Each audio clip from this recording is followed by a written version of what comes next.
Baik, selamat malam Bapak Ibu Saudara-saudari yang saya kasih dalam Tuhan. Dan puji Tuhan malam hari ini kita bisa bertemu secara live streaming untuk mempelajari kebenaran firman Tuhan. Dan malam hari ini kita akan mendalami kebenaran firman Tuhan, mendalami Alkitab. Kita akan belajar rahasia ilahi dari kekal hingga kekal, ya. Kita akan mempelajari apa perbedaan perjanjian lama dan apa perbedaan perjanjian baru. Bagaimana Adam dan Hawa dan orang-orang yang hidup dalam perjanjian lama, bagaimana apa perbedaannya dengan kita yang hidup dalam masa era perjanjian baru hari ini. Nah, malam hari inilah kita akan belajar semua itu, dan mudah-mudahan waktunya cukup, dan kalau tidak cukup mungkin minggu depan kita akan sambung kembali. Baik, Bapak Ibu Saudara-saudari yang saya kasihi dalam Tuhan, untuk memulai pendalaman Alkitab kita pada malam hari ini, kita akan berdoa terlebih dahulu, dan mari kita bersatu di dalam doa.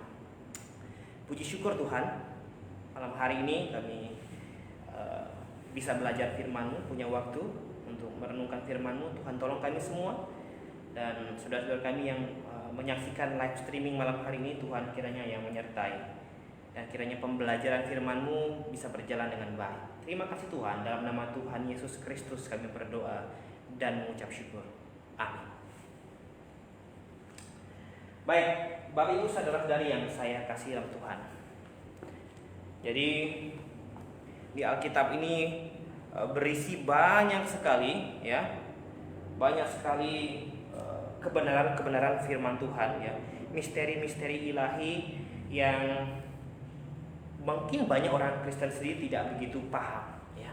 Mengapa di setiap zaman, di setiap masa itu Tuhan bekerja berbeda-beda dan sangat tergantung kepada orang-orang pada zaman tersebut. Dan malam hari ini kita akan mempelajari, ya, rahasia ilahi itu dari kekal hingga kekalnya. Dan kita akan lihat terlebih dahulu masa demi masa, satu persatu, ya. Kita akan ambil garis lurus, ya, garis lurus untuk mempermudah. Ini kita sebut sebagai garis zaman.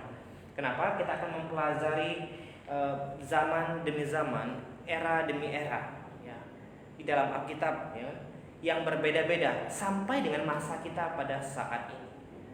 Baik, kita akan lihat yang pertama. Yang pertama, ini disebut dengan zaman, ya, masa penciptaan. Penciptaan. Dari penciptaan, ya, sampai dengan satu titik, yaitu ketika manusia jatuh dalam dosa atau kejatuhan manusia. Nah, dari penciptaan hingga kejatuhan manusia ini ada satu zaman, satu masa yang disebut dengan zaman kekudusan, ya. Ini disebut dengan zaman kekudusan.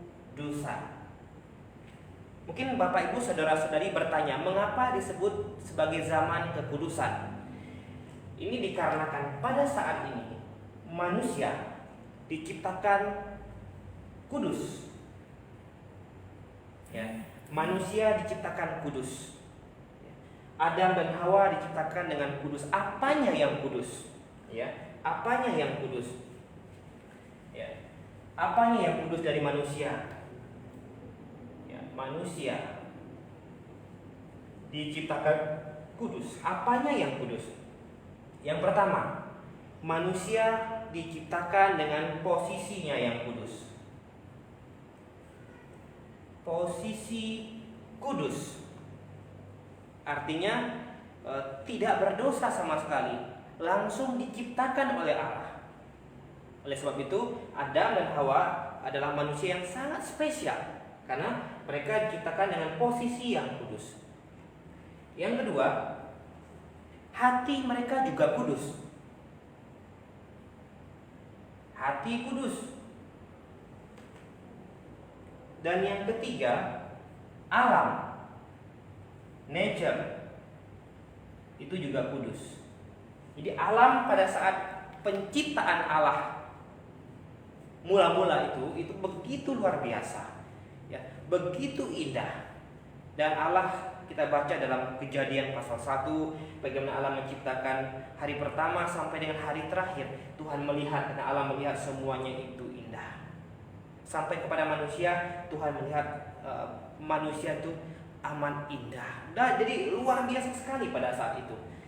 Dan manusia juga karena masih kudus, ya, masih kudus, ya, belum berdosa, belum memiliki dosa, manusia bisa berkomunikasi langsung dengan Tuhan, ya, dengan Allah, ya. Bisa berkomunikasi secara langsung dengan Allah. Adam dan Hawa punya akses langsung dengan Allah. Nah, hari ini kita tidak bisa. Mengapa tidak bisa? Perbedaannya adalah ketika saat zaman ini Adam dan Hawa belum jatuh ke dalam dosa. Dosa adalah pemisah antara manusia dengan Allah. Dosa yang membuat manusia memiliki jarak dengan penciptanya. Nah, Bapak Ibu saudara-saudari yang saya kasih sama Tuhan, sebenarnya kalau kita membayangkan pada masa ini adalah masa yang sangat-sangat luar biasa, masa-masa yang sangat indah, bayangkan. Tetapi sampai pada titik, pada momen di mana manusia jatuh ke dalam dosa. Nah, di sini manusia diciptakan, sekali lagi ya, di sini manusia diciptakan selain kudus, manusia juga diciptakan dengan kehendak bebas.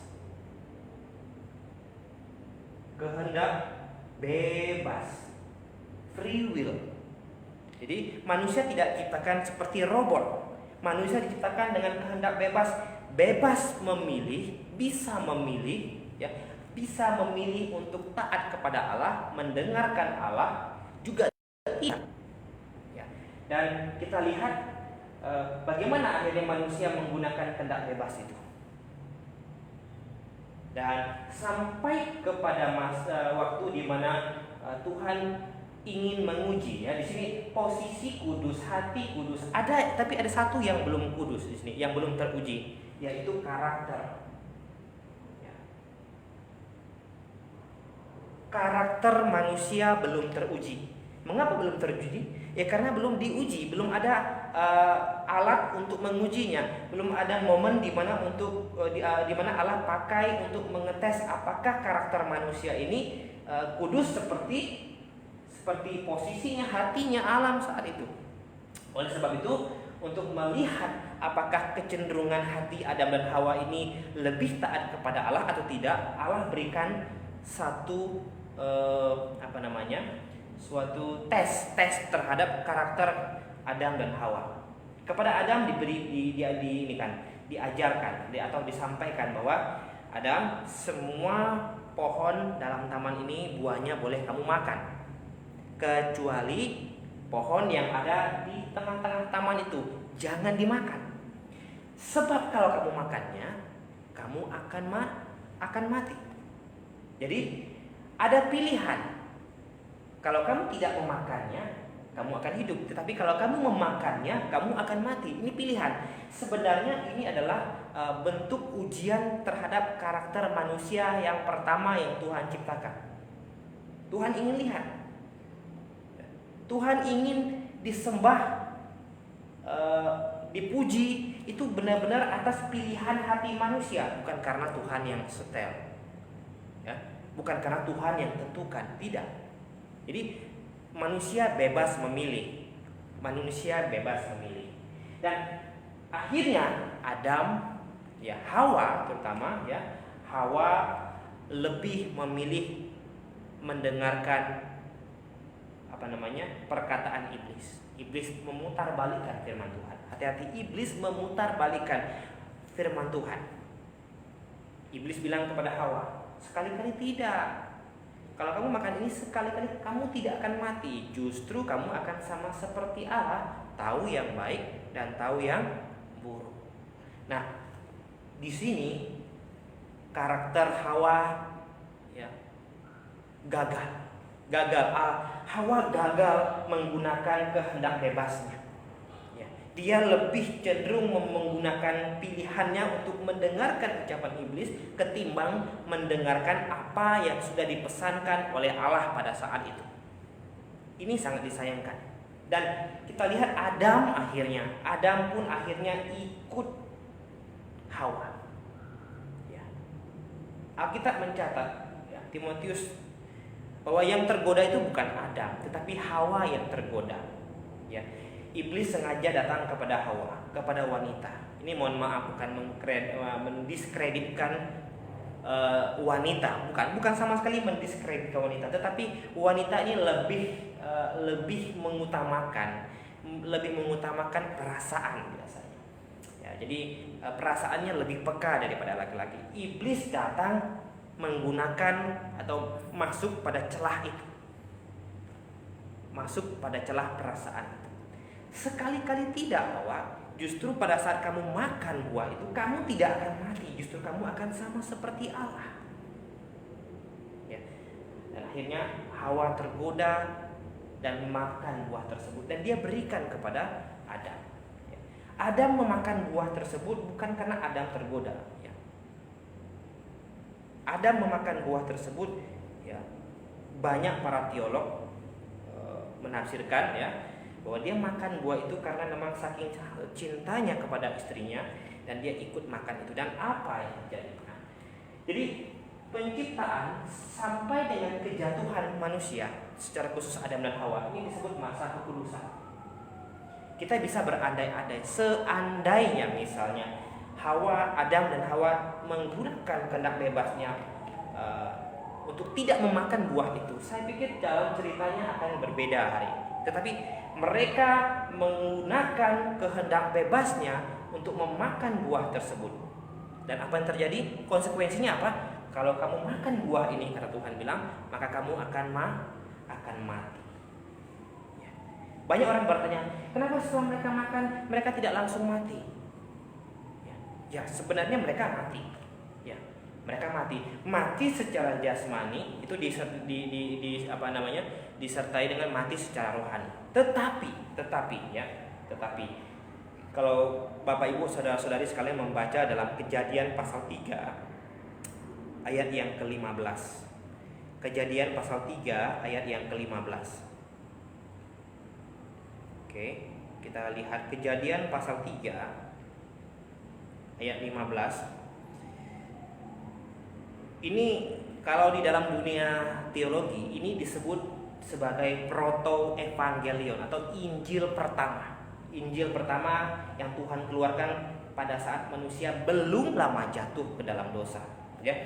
Ayat 15 saya akan bacakan, pasal Kejadian 3:15. Aku akan mengadakan permusuhan antara engkau dan perempuan ini, antara keturunanmu dan keturunannya. Keturunannya akan meremukkan kepalamu dan engkau akan meremukkan tumitnya. Ini sebenarnya adalah janji Injil, janji Allah, ya, kepada manusia dan keturunannya, bahwa nanti akan lahir dari keturunan seorang perempuan, katanya, yang akan meremukkan kepala ular. Ular di sini dalam arti iblis, yang akan mengalahkan iblis. Siapa yang mampu mengalahkan iblis? Manusia tidak. Siapa itu? Yesus Kristus. Yesus Kristus lahir turun ke dunia, lahir dari keturunan seorang perempuan. Ya, dari keturunan seorang perempuan. Jadi Bapak Ibu sekalian yang saya kasih Tuhan, kita akan kembali sebentar, nanti kita akan masuk lagi. Nah, sampai pada titik di mana kejatuhan manusia. Nah, dari kejatuhan manusia sampai dengan hukum Taurat. Hukum, saya singkat saja, hukum Taurat, HT turun. Ya, jadi dari kejatuhan manusia sampai dengan hukum Taurat diturunkan, diberikan oleh Allah kepada bangsa Israel lewat Musa di Gunung Sinai hari itu. Ini ada sebuah masa yang cukup panjang, dan masa ini ya, apa yang terjadi pada masa ini? Nah, ini yang harus kita paham. ketika masa ini ya, ini Allah memakai ayah. Di sini ayah. Ya. Ayah ini Tuhan pakai menjadi, saya singkat, TPDK. Apa itu TPDK? Itu adalah tiang penopang dasar kebenaran. Tuhan Allah pakai ayah untuk menjadi alat pemberita kebenaran saat itu. Ya, artinya Tuhan mau ayah selain dia berfungsi sebagai pemimpin keluarga, kepala rumah tangga, dan diharapkan juga ayah menjadi pemimpin rohani minimal untuk skop kecil, yaitu keluarganya. Ya, jadi kalau ayah berperan sebagaimana fungsinya, berperan baik, ya, maka selamatlah keluarganya. Jadi Tuhan pakai ayah pada masa ini. Tuhan pakai ayah, ya. Jadi ayah jadi tiang penopang dan dasar kebenaran, dan ayah juga, ya, sekaligus menjadi imam. Jadi ayah pada saat itu benar-benar diberikan tanggung jawab yang sangat luar biasa oleh Allah, ya.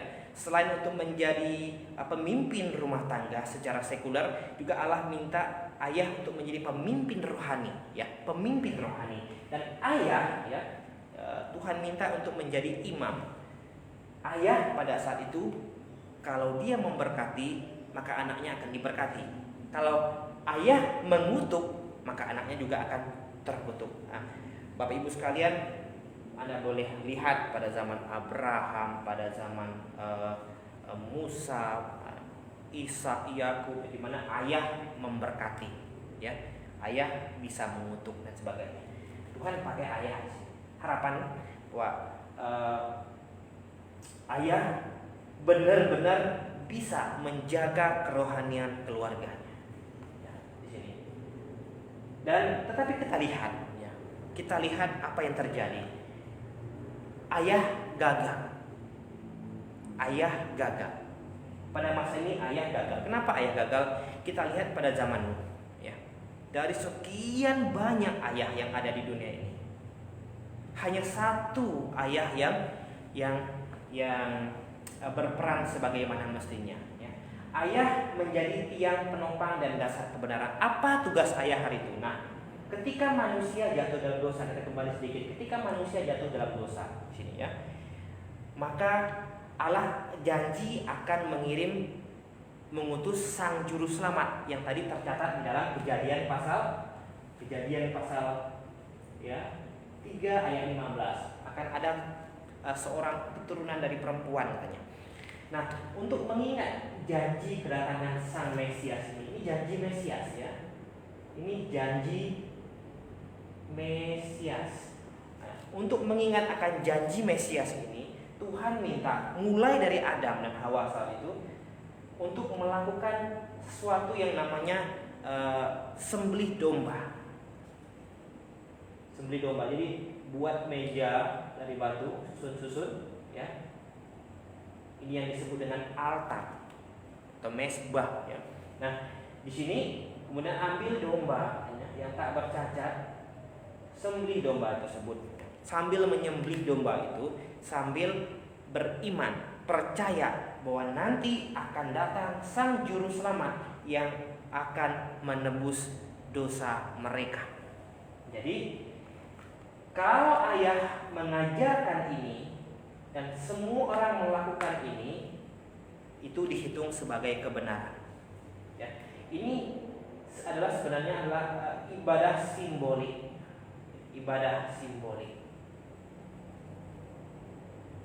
Ibadah simbolik sederhana. Jadi ini yang Tuhan mau, Allah mau ayah estafetkan. Kita lihat Adam, apakah Adam melakukan hal ini? Adam mengajarkan ini kepada anak-anaknya.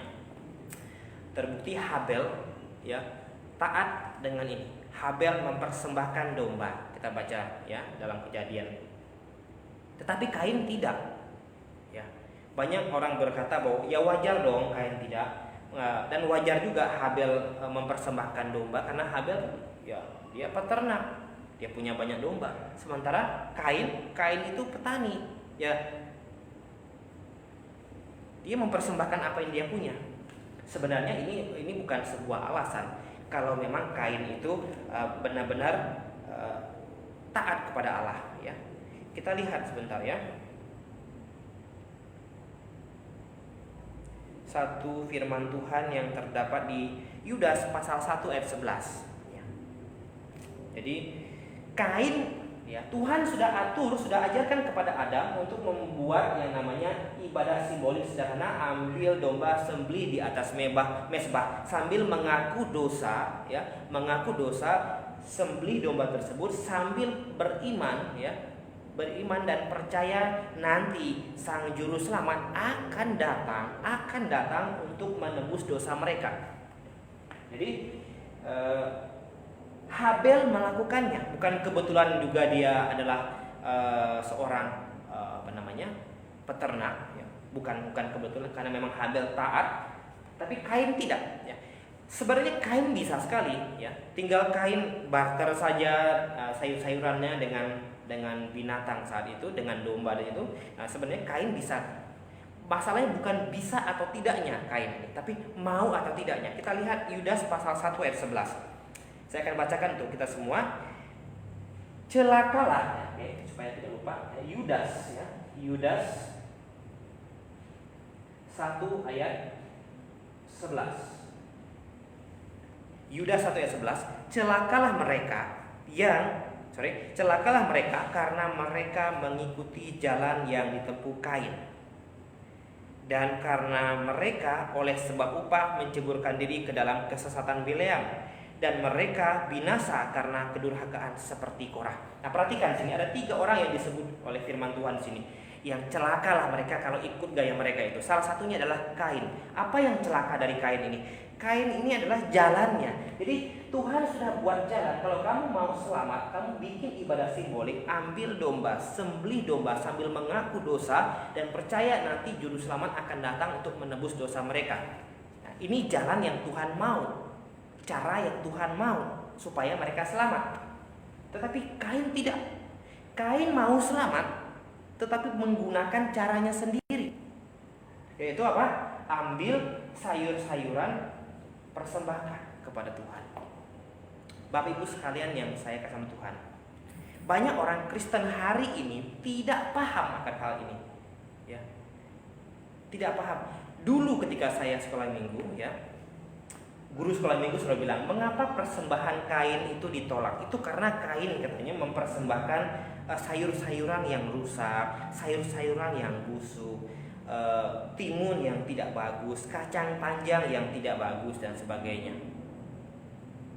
Apakah itu, Bapak Ibu sekalian? Bukan itu.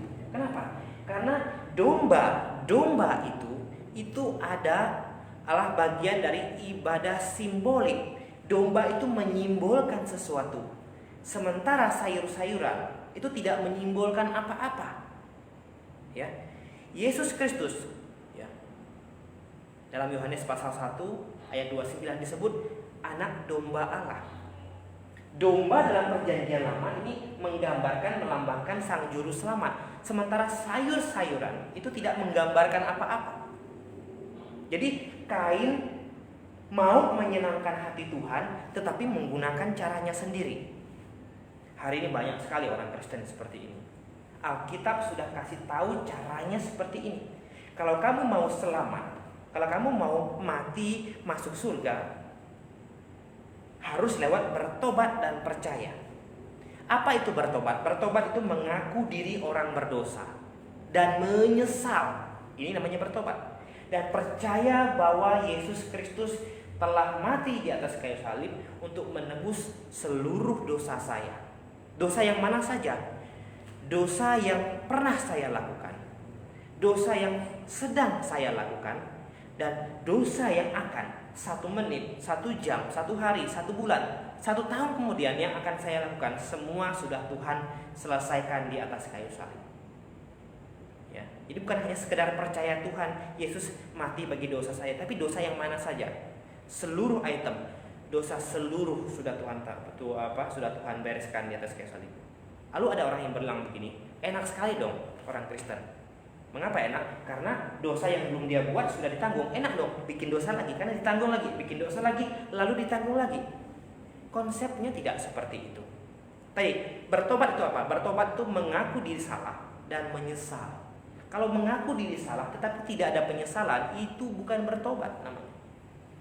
Bertobat yang benar adalah mengaku diri orang berdosa, dan karena dosa itu tidak mungkin bisa masuk surga, dan menyesal, berusaha untuk tidak mengulanginya. Itu yang namanya bertobat. Dan percaya Yesus Kristus juru selamat yang sudah menebus seluruh dosa saya, bahkan seluruh dosa seisi dunia.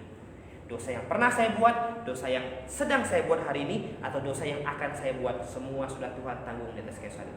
Jadi Bapak Ibu sekalian, saudara-saudari yang saya kasih sama Tuhan, kita percaya Yesus mati bagi semua dosaku, dan hari ini aku hidup baginya.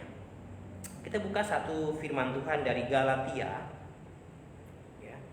Galatia pasal 2 ayat yang ke-20. Galatia pasal 2 ayat 20. Saya akan bacakan, silakan Bapak Ibu saudara-saudari sekalian menyimaknya dan bisa membaca di rumah, ya. Galatia pasal 2 ayat 20. Ini pernyataan Paulus. Namun aku hidup, tetapi bukan lagi aku sendiri yang hidup, melainkan Kristus yang hidup di dalam aku. Dan hidupku yang kuhidupi sekarang di dalam daging adalah hidup oleh iman dalam Anak Allah yang telah mengasihi aku dan menyerahkan dirinya untuk aku. Jadi Paulus bilang gini, hari ini ya, aku hidup, tapi bukan aku sendiri yang hidup, melainkan Kristus yang hidup di dalam aku. Jadi gini, Bapak Ibu sekalian yang saya kasih Tuhan, ketika kita bertobat dan percaya, kita percaya ada sebuah transaksi rohani. Posisi kita, anak iblis, orang berdosa, itu diambil alih oleh Yesus Kristus di atas kayu salib. Yesus jadi orang berdosa bukan karena dia, melainkan karena menanggung dosa kita, dosa seisi dunia. Posisi Yesus, anak Allah, orang kudus, itu diberikan kepada kita. Jadi tukar posisi. Ada namanya transaksi rohani. Jadi yang kita bilang, aku percaya Yesus mati bagi semua dosaku, dan aku hari ini mau hidup baginya. Jadi hari ini kita hidup bukan lagi kita lagi yang hidup, melainkan Kristus yang hidup. Jadi ada sebuah tanggung jawab rohani yang harus kita jalankan. Ya, jadi tidak sembarangan mentang-mentang semua dosa yang belum dilakukan sudah ditanggung, lalu kita bisa sebebas-bebasnya berbuat dosa karena nanti sudah ditanggung lagi. Enggak, itu berarti belum bertobat karena tidak ada rasa menyesal ketika melakukan itu. Lalu ada pertanyaan mungkin Bapak Ibu semuanya. Lalu apakah orang Kristen bisa jatuh dalam dosa? Oh ya jelas. Selama menggunakan tubuh daging, ya, kita bisa jatuh dalam dosa. Perhatikan. Orang Kristen yang sudah sungguh-sungguh bertobat dan percaya itu jatuh ke dalam dosa, bukan hidup di dalam dosa. Kalau mereka yang belum bertobat dengan sungguh-sungguh itu hidup di dalam dosa. Kalau kita orang Kristen bisa jatuh dalam dosa, bisa, tetapi kembali bangkit. Sebenarnya gambaran analoginya ini sama seperti bebek dan ayam. Ketika kedua-duanya dilemparkan ke dalam kolam, apa respon yang terjadi? Ayam segera akan cari daratan dan akan segera pergi sejauh-jauhnya karena dia merasa ini bukan habitatnya. Sementara bebek ketika dilemparkan ke dalam kolam, ya sudah, dia sekalian aja berenang di situ karena dia ngerasa ini habitatnya. Nah, inilah gambaran orang Kristen, ya, lahir baru dan orang Kristen tidak lahir baru. Artinya dua-duanya bisa jatuh dalam dosa, ya. Tetapi yang satu hidup dalam dosa, ya, sekalian aja berenang layaknya seekor bebek tadi. Tapi orang percaya, orang yang sudah sungguh-sungguh bertobat, bisa jatuh dalam dosa, bisa. Tetapi segera bangkit dan menyesalinya. Nah, Bapak Ibu saudara-saudari yang saya kasih Tuhan, kembali ke dalam ini, ya. Masa kejatuhan, dari kejatuhan manusia sampai dengan hukum Taurat diturunkan, ini ada sebuah masa di mana Tuhan pakai ayah untuk menjadi penyampai kebenaran. ya, tiang penopang dan dasar kebenaran, sekaligus sebagai imam di situ, memimpin keluarganya. Nah, untuk menjaga yang namanya ibadah simbolik sederhana. Nah, dalam masa ibadah simbolik ini banyak hal-hal yang dipakai oleh Allah untuk menyimbolkan sesuatu. Contohnya apa? Contohnya, kenapa zaman ini tidak boleh memakan babi? Babi tidak boleh dimakan karena babi itu menggambarkan sesuatu yang najis, yang haram, kotor, tidak boleh. Kemudian apa lagi? Kusta. Kusta itu melambangkan apa? Kusta itu melambangkan yang namanya kutukan, ya. Kemudian domba melambangkan apa? Domba ini melambangkan sang juru selamat. Oleh sebab itu domba yang disembelih adalah domba yang benar-benar tak bercacat, jangan sembarangan domba. Nah, kemudian di sini ya, dalam ibadah simbolik ini ada waktu-waktu berdoa. Jadi gini, di sini ibadah simbolik ini adalah ibadah yang bersifat jasmani.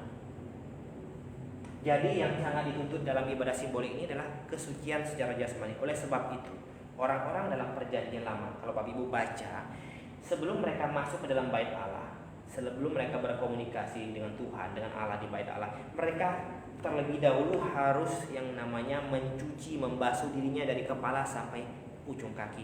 Dipastikan secara jasmani mereka benar-benar bersih. Ya, tidak boleh sama sekali ada setitik celah. Kalau enggak mereka akan Tuhan matikan saat itu. Nah, kemudian ibadah simbolik ini selain bersifat jasmani, ya. Jadi yang selanjutnya adalah ada waktu-waktu. Jadi ada waktu-waktu di mana mereka dibatasi oleh waktu, ya. Dibatasi waktu.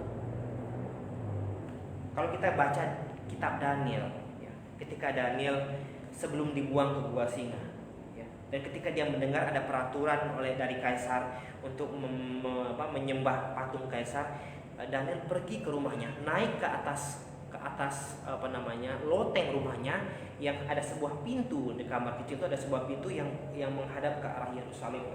Di situ 3 kali sehari Daniel berdoa, 3 kali. Jadi ada dibatasi oleh waktu, ada waktu-waktu tertentu di mana mereka harus wajib berdoa.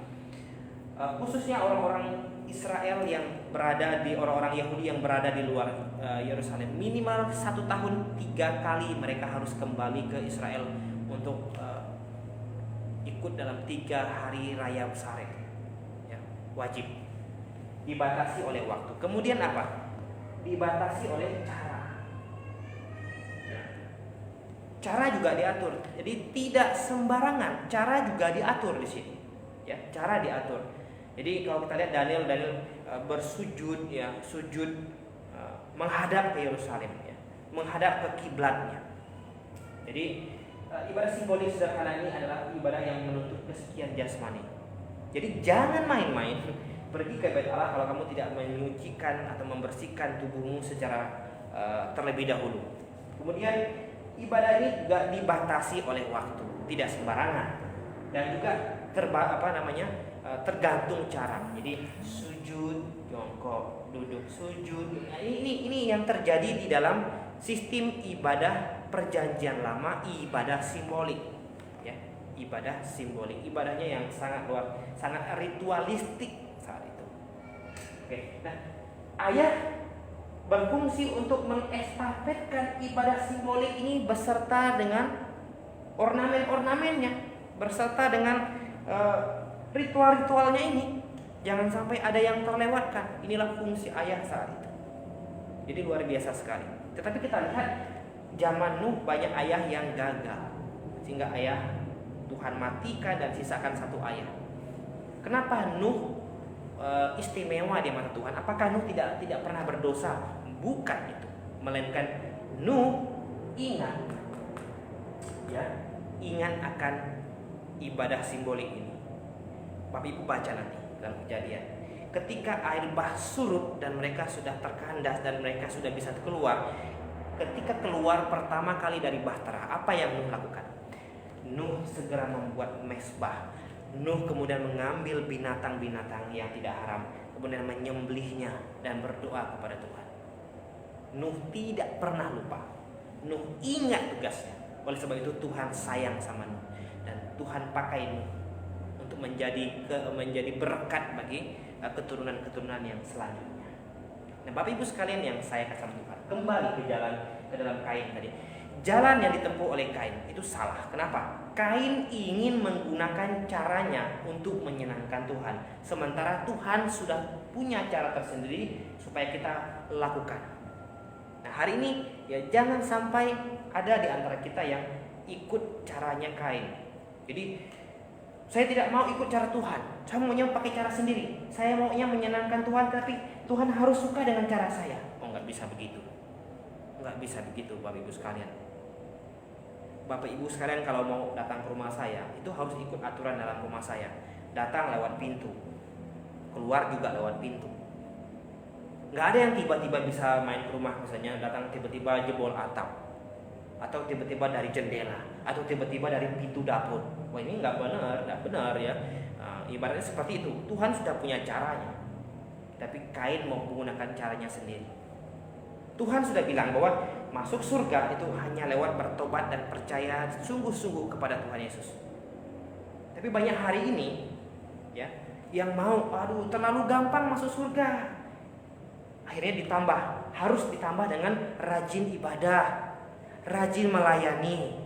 Dipercaya Yesus plus rajin melayani. Percaya Yesus plus rajin ibadah. Percaya Yesus plus mesti dibaptis. Percaya Yesus plus mesti bisa berbahasa roh dan sebagainya. Nah, ini salah. Berarti percaya ada plusnya itu sudah salah. Berarti ada menambahkan usaha sendiri. Berarti bukan menggunakan cara Tuhan. Ingat Efesus pasal 2 ayat 8 sampai 9. Keselamatan itu kasih karunia, bukan usaha. Jadi jangan pernah menambahkan usaha sedikit pun untuk ke surga. Ya. Tuhan sudah punya cara, bertobat dan percaya kepada Tuhan dengan sungguh-sungguh. Nah, bertobat dan percaya itu bukan sebuah usaha, melainkan sikap hati saya. Sikap hati saya. Nah, Bapak Ibu sekalian yang saya kasihi dalam Tuhan, kita kembali ya. Jadi ayah gagal. Akhirnya kita lihat. Nah, ini ya. Ayah gagal menjadi tiang penopang dan dasar kebenaran. Banyak ayah-ayah yang brengsek, ayah-ayah yang tidak menjalankan fungsi dan tugasnya dengan sebenar-benarnya. Ada ayah-ayah yang baik, tapi banyak ayah-ayah yang tidak benar. Ya, oleh sebab itu ayah digantikan. Nah, kita lihat dari hukum Taurat turun diberikan kepada Musa sampai dengan tampilnya Yohanes Pembaptis. Jadi dari waktu ketika hukum Taurat diturunkan di Gunung Sinai sampai kepada ketika Yohanes Pembaptis muncul. Ya, ini ada sebuah masa. Ini adalah sebuah zaman yang berbeda dari zaman sebelumnya. Mengapa? Karena kalau di sini ayah yang menjadi tiang penopang dan dasar kebenaran dan sekaligus jadi imam. Nah, di sini karena ayah gagal, ayah digantikan posisinya. Nah, ini saya batasi supaya Bapak Ibu di rumah tidak terkecoh dan tidak salah ya. Nah, di sini ayah gagal dan Tuhan pakai satu bangsa lewat Abraham, Israel. Tuhan pakai Israel. Tuhan pakai untuk menjadi tiang penopang dasar kebenaran. Tuhan mau pakai Israel untuk memberitakan kebenaran. Ya. Oleh sebab itu Tuhan pilih Abraham dan Tuhan janji kepada Abraham akan menjadikan Abraham sebagai bangsa yang besar, keturunannya banyak dan tak terhitung. Ya, tak terhitung. Jadi, nah di sini yang jadi imam siapa? Harun. Tuhan pilih Harun jadi imam. Jadi selain Harun tidak boleh ada orang yang boleh melakukan praktek-praktek keimamatan. Nah, mungkin Bapak Ibu saudara-saudari sekalian pernah dengar yang namanya istilah family altar. Nah, ini di sini, ini family altar tuh di sini, ya. Family altar tuh di sini. Ketika ayah jadi imam, tapi family altar sudah gagal. Banyak ayah yang tidak menjalankan fungsinya sebagai tiang penopang dan dasar kebenaran dengan benar. Nah, Tuhan pakai sebuah bangsa. Harapan Tuhan, Israel benar-benar menjadi alat yang sangat efektif untuk menyampaikan kebenaran. Kebenaran apa? Ibadah simbolik juga. Nah, kalau di sini sederhana, kemudian di sini mulai ya kita lihat bahwa dibuat kemah ya. Ada kemah pertemuan. Ada kemah pertemuan di dalamnya. Ada kemah pertemuan di dalamnya. Kemudian satu hari disempurnakan menjadi sebuah bait Allah oleh Salomo yang sangat megah, yang merupakan bangunan termegah saat itu ya. Oke, ini kemah ya, kemah. Nah, akhirnya Tuhan disempurnakan tempatnya menjadi sebuah bait Allah, bangunan termegah, bangunan yang dibangun selama 46 tahun. Luar biasa sekali. Yang bagian dalam dan bagian luarnya ini disalut dengan emas, katanya. Luar biasa. Nah, Israel Tuhan tugaskan untuk menjadi tiang penopang dan dasar kebenaran. Harapan Tuhan kalau semua bangsa ingin mendapatkan kebenaran tentang janji kedatangan Mesias itu, harus pergi ke Israel, harus melihat bagaimana cara Israel beribadah. Ini harapan Tuhan ya. Dan Harun Tuhan pilih secara khusus yang nanti akan diteruskan oleh keturunannya untuk menjadi imam besar. Ya, jadi di sini sudah mulai Israel sudah jadi sebuah kerajaan ya. Jadi raja mengurus masalah sekuler. Imam ini mengurus masalah rohani. Jadi tidak boleh tumpang tindih ya. Tidak boleh Daud ambil alih tugas imam, nggak bisa. Dia juga sebaliknya, imam ambil tugas Daud, nggak bisa. Tuhan sudah atur sedemikian rupa. Ya, pemerintah urus masalah sekuler. Imam saat itu mengatur masalah rohani, ya, mengatur masalah rohani. Jadi, Bapak Ibu sekalian yang saya sampaikan. Jadi saat ini ya Tuhan pakai Israel untuk menjadi tiang penopang dan dasar kebenaran. Nah, jadi ketika hukum Taurat diturunkan kepada bangsa Yahudi sampai dengan tampilnya Yohanes Pembaptis ya, ini ada sebuah masa di mana Israel menjadi tiang penopang dan dasar kebenaran di situ ya. Jadi ibadah simbolik dibuat lebih rapi lagi di sini, dilakukan di dalam sebuah bait Allah dan sebagainya, dan Tuhan pilih suku Lewi gitu ya. Suku Lewi yang Tuhan pilih untuk secara khusus melayani Tuhan di dalam bait Allah. Ya, secara khusus melayani Tuhan di dalam bait Allah. Nah, Bapak Ibu sekalian yang saya kasih Tuhan, tetapi kita lihat ya, lagi-lagi Israel gagal. Mengapa Israel gagal? Ya, jadi ketika kita lihat satu ayat.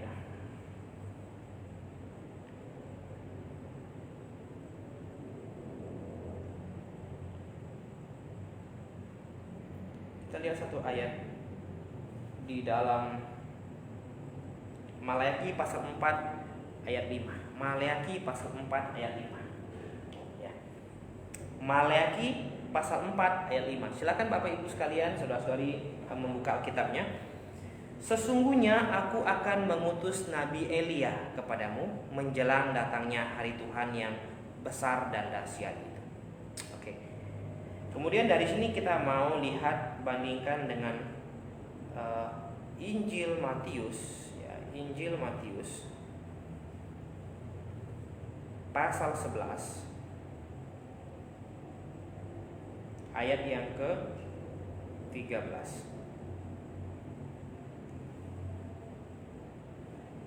Ayat yang ke-14. Injil Matius pasal 11 ayat yang ke-14. Tuhan sudah bilang bahwa Tuhan akan mengirim Nabi Elia menjelang hari Tuhan yang besar dan dahsyat. Nah, Matius pasal 11 ayat 14 dikatakan, jika kamu mau menerimanya, ialah Elia yang akan datang itu. Nah, jika kamu mau menerimanya, nyanya ini siapa? Kalau kita lihat di atasnya ini nyanya ini adalah Yohanes. Jadi kalau mereka hari itu menerima Yohanes, ya, menerima apa yang disampaikan oleh Yohanes, apa yang disampaikan, berita apa yang disampaikan oleh Yohanes, bertobatlah sebab kerajaan surga sudah dekat. Jadi kalau mereka menerima berita Injil, kabar baik yang disampaikan oleh Yohanes di padang gurun tadi, ya, sebenarnya inilah sudah bentuk mereka menerima Elia yang datang itu, dan mereka mengakui bahwa Yohanes itu Elia. Kalau engkau menerimanya, dia adalah Elia itu. Jadi lalu apa yang terjadi? Apakah Yohanes diterima? Tidak. Yohanes tidak diterima. Justru kita lihat Yohanes akhirnya dipenggal oleh Herodes. Dan apakah Yesus diterima? Kelihatannya tidak, ya. Jadi gini, dari masa dari tampilnya Yohanes Pembaptis sampai dengan nanti ada namanya pengangkatan.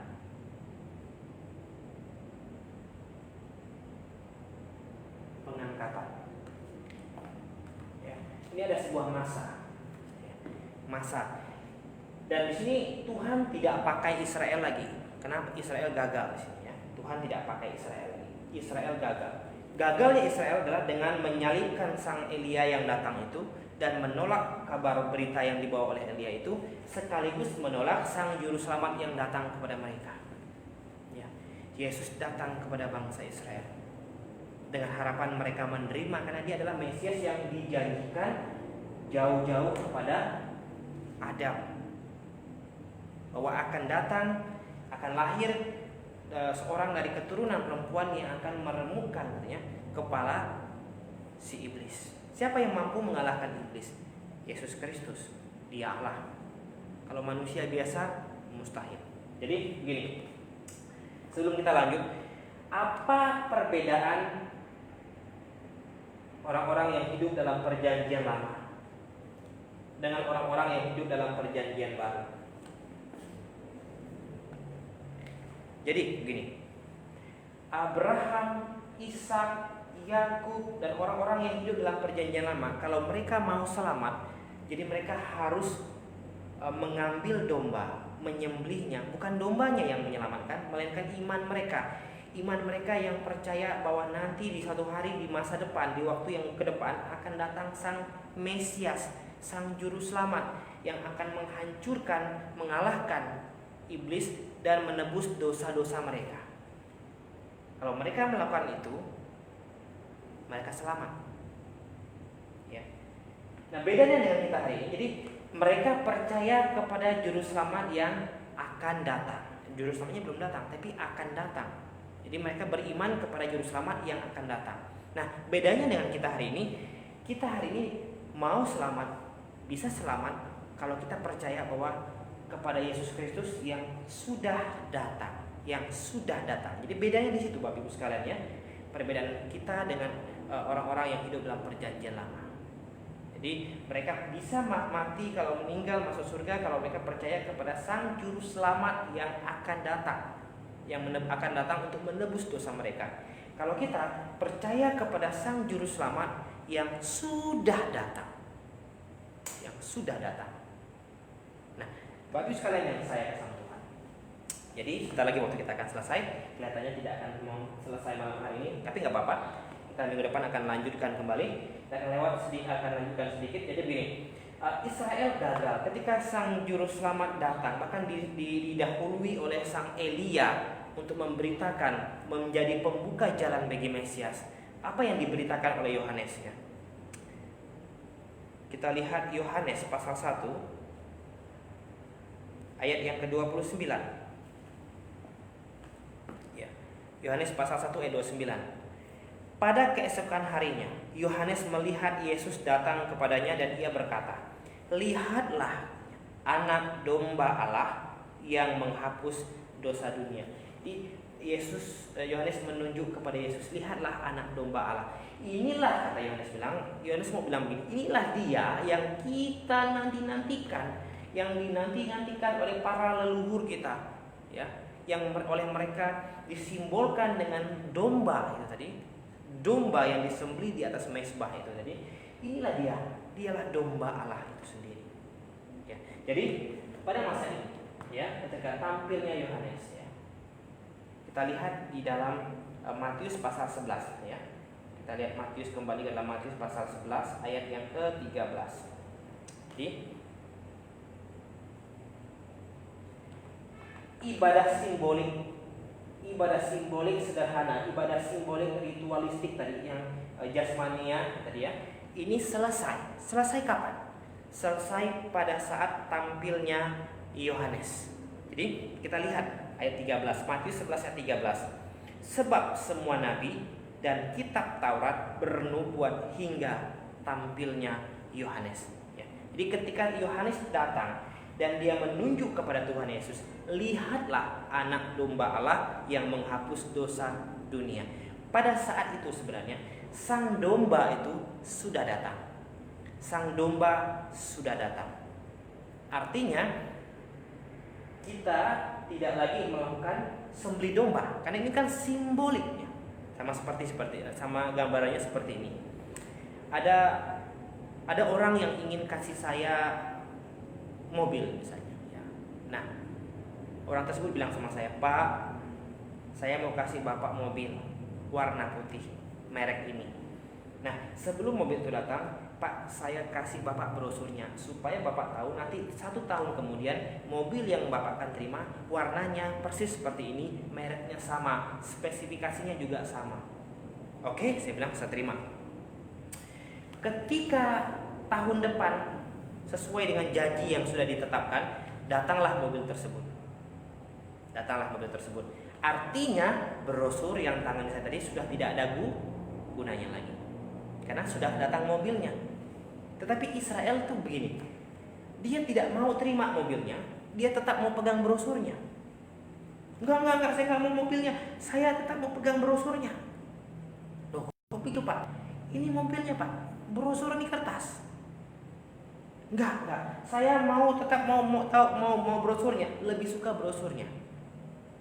Bapak Ibu sekalian yang saya kasih Tuhan, di dalam ibadah perjanjian lama tadi, ya, simbolik perjanjian lama, ini banyak hal-hal yang disimbol-simbolkan. Ada hari-hari tertentu yang Tuhan simbolkan untuk dikhususkan untuk Tuhan. Ada hari-hari raya yang Tuhan khususkan, ya, untuk manusia pelihara. Ada hari Sabat, ada bulan-bulan baru, ada makanan-makanan yang tidak boleh dimakan, haram dan sebagainya. Ya, jadi semua ini gambaran. Coba kita lihat, ya, kita lihat di dalam Kolose pasal 2 ayat 16 dan 17. Kita baca. Tolong Bapak Ibu sekalian, saudara-saudari, ikut menyimak dan membuka Alkitabnya di rumah. Kolose pasal 2 ayat 16 dan 17. Karena itu, janganlah kamu biarkan orang menghukum kamu mengenai makanan dan minuman, atau mengenai hari raya, bulan baru, ataupun hari Sabat. Ayat 17-nya, semua ini hanyalah bayangan dari apa yang harus datang, sedang wujudnya ialah Kristus. Nah, jadi ketika Kristus datang, ibadah simbolik tadi seperti yang dicatat di dalam Matius 11 ayat 13, semua nabi dan kitab Taurat, ya, bernubuat hingga tampilnya Yohanes. Artinya apa? Di dalam kitab Taurat itu ada yang mengajarkan mengenai hubungan dengan manusia sama manusia. Tetapi yang berhubungan dengan ibadah simbolik itu selesai. Ya, itu selesai. Ibadah simbolik selesai, maka ornamen-ornamennya, ya, hal-hal tete bengeknya juga ikut selesai. Maka tidak ada lagi yang namanya makanan minuman yang haram, tidak ada lagi, semuanya boleh dimakan dan diminum. Tidak ada lagi hari raya, perhatikan, tidak ada lagi hari raya, tidak ada lagi bulan-bulan tertentu yang baru, semua bulan sama, semua hari sama, dan juga tidak ada hari Sabat, karena hari Sabat itu menggambarkan adalah hari yang dispesialkan untuk Tuhan, menggambarkan Tuhan Yesus juga.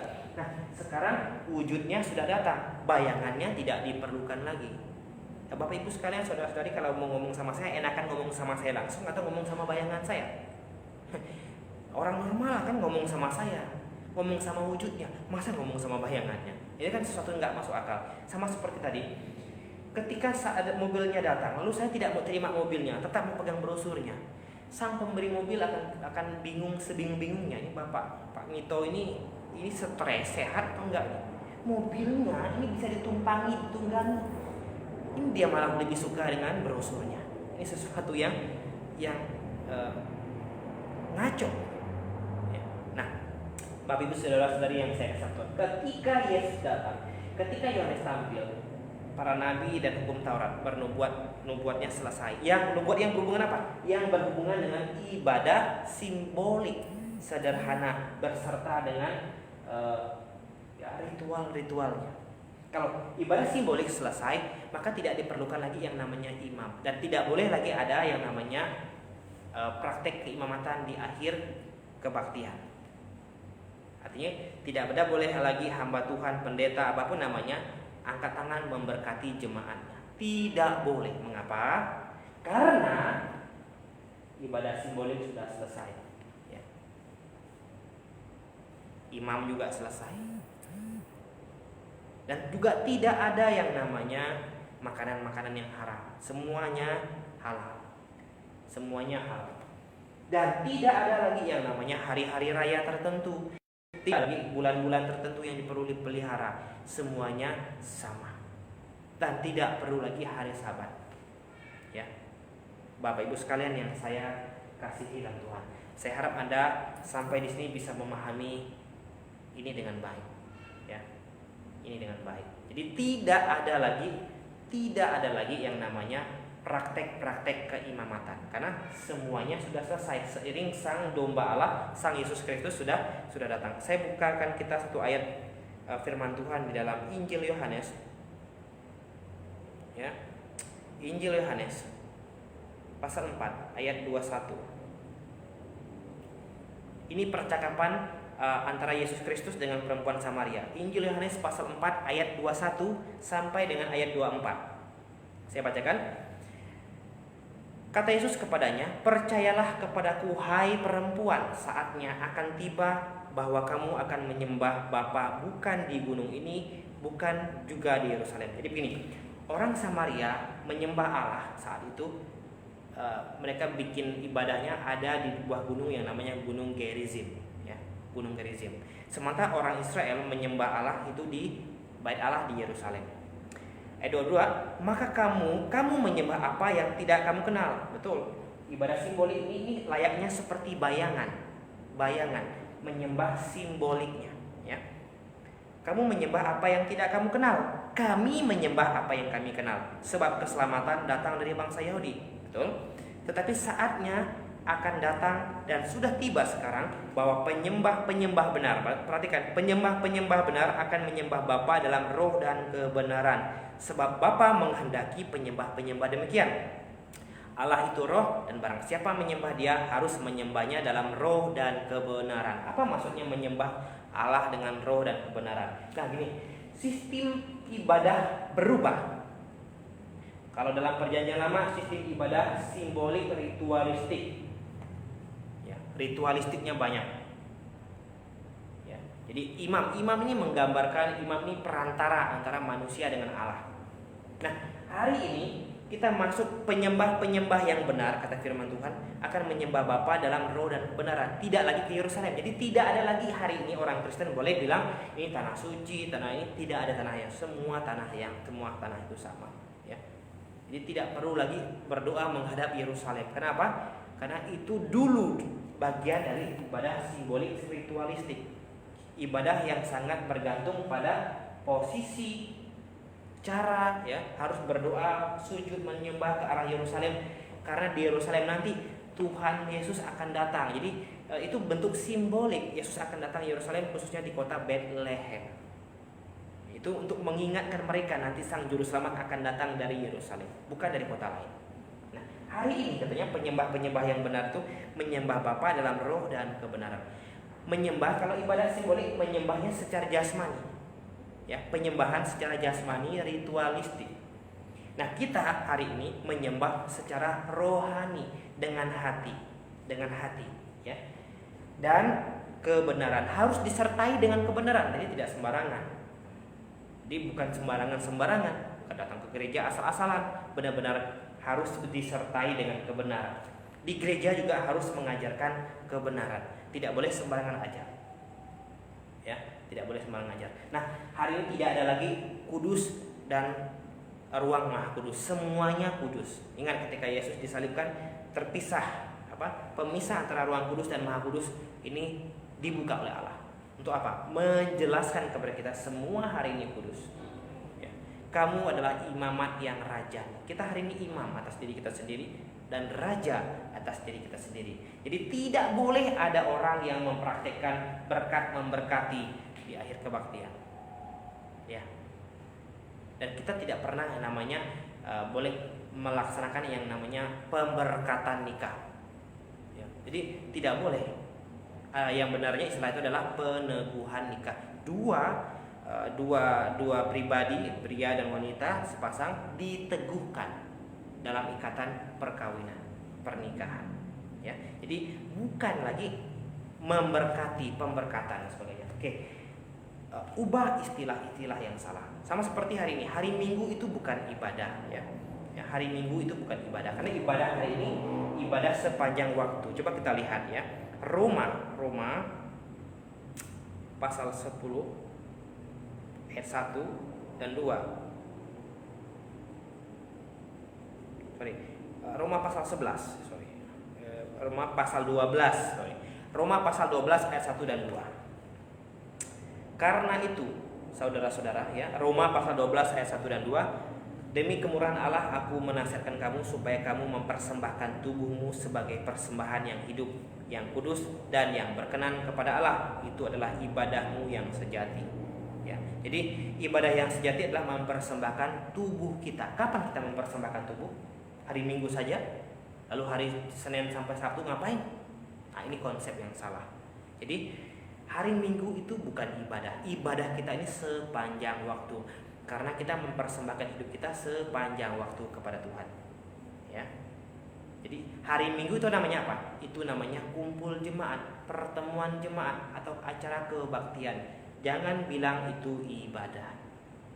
Ya, jangan bilang ibadah. Kenapa? Ibadah berarti kalau hari Minggu ibadah, hari lain ngapain? Enggak ibadah. Salah. Ya, ini istilah yang salah. Mari kita ubah, Bapak Ibu sekalian. Kenapa? Hari ini kita hidup dalam ibadah, sistem ibadah rohani kebenaran, dalam kebenaran. Perjanjian lama ibadah dalam simbolistik, ya, ritualistik.